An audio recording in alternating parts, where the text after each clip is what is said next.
From my own years of therapeutic experience, I've come to feel that if I can create the proper climate, the proper relationship, the proper conditions, a process of therapeutic movement will almost inevitably occur in my client. You might ask, what is this climate? What are these conditions? Will they exist in the interview with the woman I'm about to talk with, whom I've never seen before? Well, let me try to describe very briefly what these conditions are as I see them. First of all, one question is, can I be real in the relationship? This has come to have an increasing amount of importance to me over the years. I feel that genuineness is another way of describing the quality I would like to have. I like the congruence, by which I mean that what I'm experiencing inside is present in my awareness and comes out through my communication.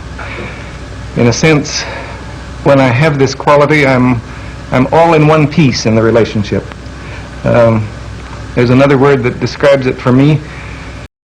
I feel that in the relationship, I would like to have a transparency. I would be quite willing for my client to see all the way through me, that there would be nothing hidden.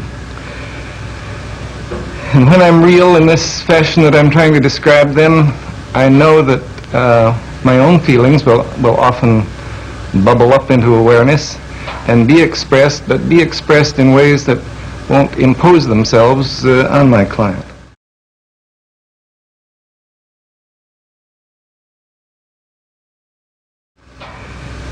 Then the second question I would have is, will I find myself prizing this person, caring for this person? I certainly don't want to pretend a caring that I don't feel. In fact, if I dislike my client persistently, I feel it's better that I should express it. But I know that the process of therapy is much more likely to occur, and constructive change is much more likely, if I feel a real spontaneous prizing of this individual with whom I'm working. A prizing of this person as a separate individual. You can call that quality acceptance, you can call it caring, you can call it a non-possessive love, if you wish. I think any of those terms tend to describe it. I know that the relationship will prove more constructive if it's present. Then the third quality, will I be able to understand the inner world of this individual from the inside? Will I be able to see it through her eyes? Will I be able to be sufficiently sensitive to move around inside the world of her feelings so that I know what it feels like to be her, so that I can sense not only the surface meanings, but some of the meanings that lie somewhat underneath the surface. I know that if I can let myself sensitively and accurately enter into her world of experience, then change and therapeutic movement are much more likely.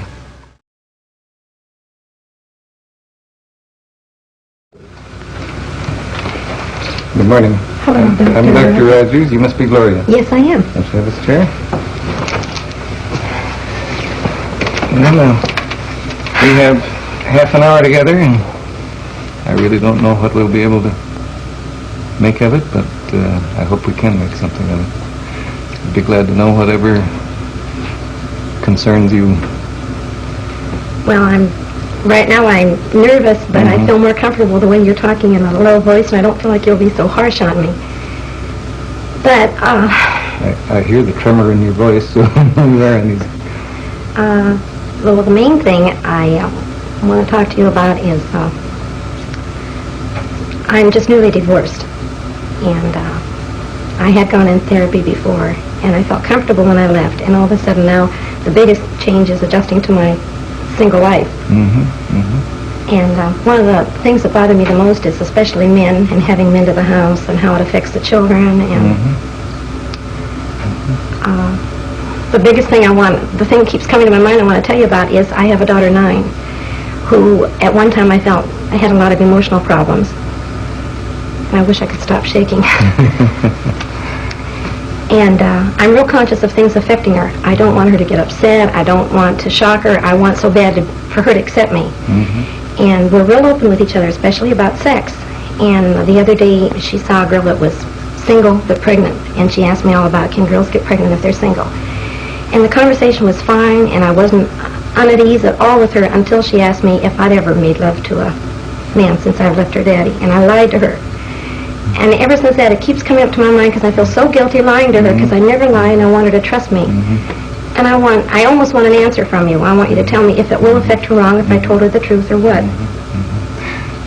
And it's this concern about her and the fact that you really aren't, that this open relationship that has existed between you now you feel is kind of Yes, I feel like I have to damaged. be on guard about that because I remember when I was a little girl, when I first found out my mother and father made love, it was dirty and terrible, and I didn't like her anymore for a while.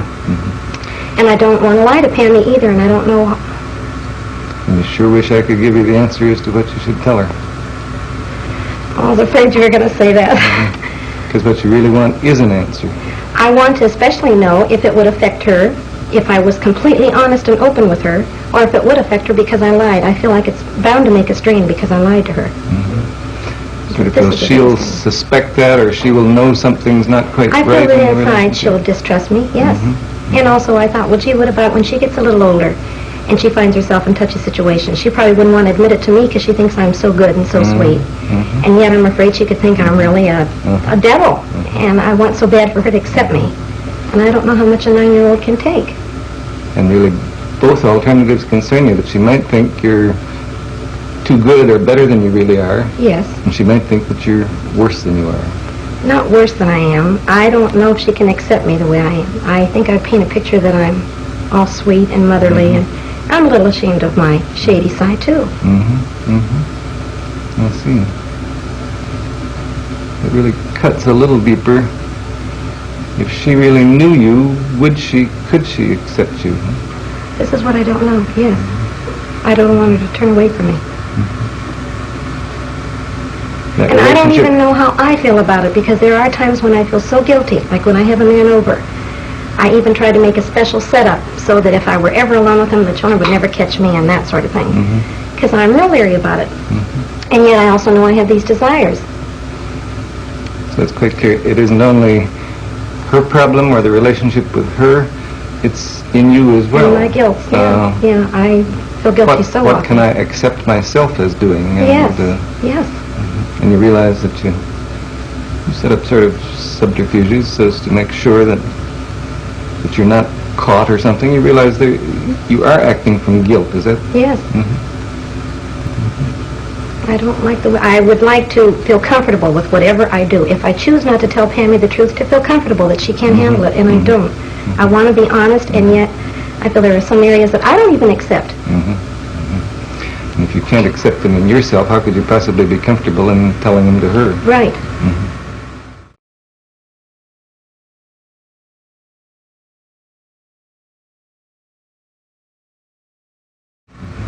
And yet, as you say, you do have these desires and you do have your feelings, but you don't feel good about them. Right. And I have a feeling you're just going to sit there and let me stew in it, and I want more. I want you to help me get rid of my guilt feeling. If I can get rid of my guilt feeling about lying or going to bed with a single man, any of that, just so I can feel more comfortable. And I guess I'd like to say, no, I don't want to let you just stew in your feelings, but on the other hand, I also feel that this is the kind of very private thing that I couldn't possibly answer for you, but I sure as anything will try to help you work toward your own answer. I don't know whether that makes any sense to you, but I mean it. Well, I appreciate you saying that. You sound like you mean it. But I don't know where to go. I don't begin to know where to go. I thought that I'd pretty well worked over most of my guilt, and now that this is coming up, I'm disappointed in myself. I really am. I like it when I feel that no matter what I do, even if it's against my own morals or my upbringing, that I can still feel good about me. And now I don't. Like, there's a girl at work who sort of mothers me, and I think she thinks I'm all sweet, and I sure don't want to show my more ornery, devilish side with her. I want to be sweet, and it's so hard for me this all seems so new again, and it's so disappointing. Yeah, I get the disappointment that here, a lot of these things you thought you'd worked through, and now the guilt and the feeling that only a part of you is acceptable to anybody else, Yes. that keeps coming out.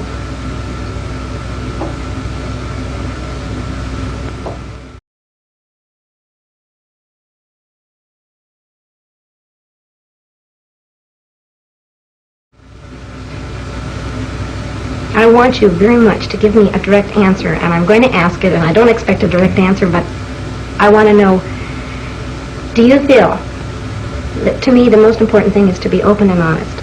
And if I can be open and honest with my children, do you feel that it could harm them if, for example, I could say to Pammy, I felt bad lying to you, Pammy, and I want to tell you the truth now. And if I tell her the truth, and she's shocked at me, and she's upset, that could bother her more.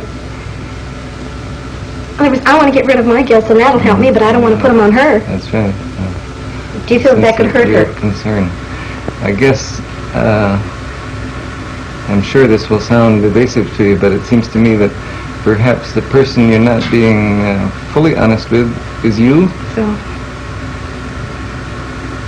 because I was very much struck by the fact that you were saying, if I feel all right about what I've done, whether it's going to bed with a man or what, if I really feel all right about it, then I don't have any concern about what I would tell Pam or my relationship with her. right. All right. Now, I hear what you're saying.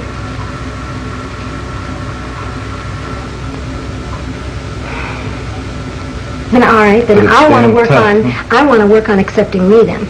I want to work on feeling all right about it. But that makes sense, that'll come natural, and then I won't have to worry about Pammy.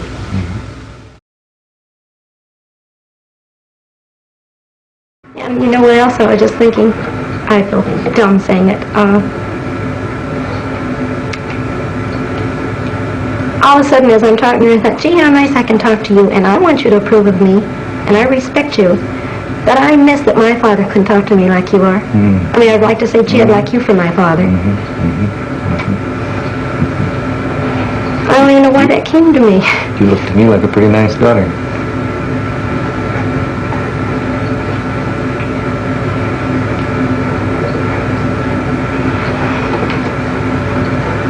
But you really do miss the fact that you couldn't be open with your own dad.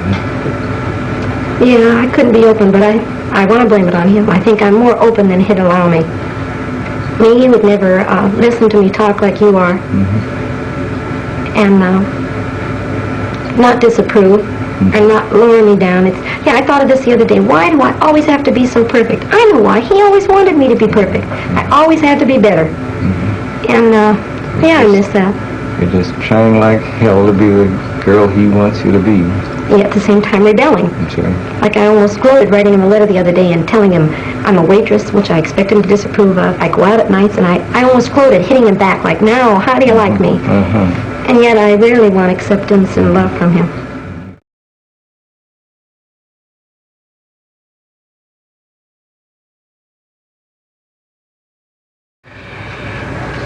Although every individual is entirely unique, and in this respect I was definitely unprepared for and sometimes surprised by the material she brought up, still in another sense this was very typical of my experiences in therapy.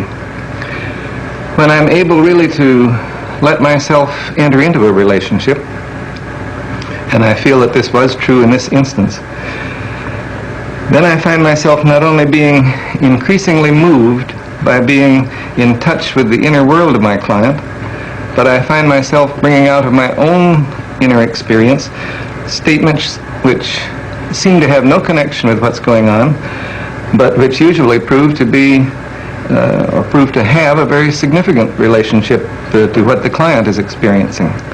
I felt there were one or two incidents of this kind in this brief interview.